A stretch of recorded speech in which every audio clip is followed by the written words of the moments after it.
Kegels are actually a tightening contraction of the pelvic floor. So you can kind of think of it, it's hard to visualize the pelvic floor for most people. So it's really hard to isolate that muscle group, especially because it doesn't cross a joint. So you have to just tighten the muscles. So you have to have a connectedness between your brain and those muscles and have an awareness to even be able to engage them.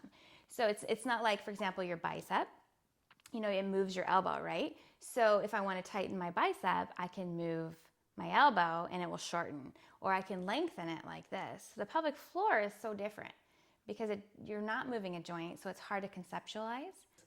When I gave birth in 1984 and 1986, I did the Kegels because that's what we were told to do in our childbirth class. I faithfully did the Kegels, but they were so painful I had to do breathing exercises, the kind of breathing exercises I was taught to do in labor. Kegels are never supposed to be painful.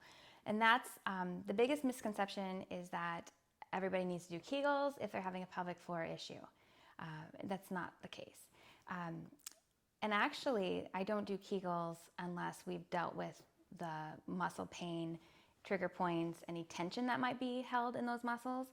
And if somebody is able to retrain, release that tension actively and show that they're able to have full mobility again of their pelvic floor, so they're able to shorten them, they're able to lengthen them, and then we may start to look at Kegels, but they should never cause pain. I never would have been able to get as well as I am now without that treatment.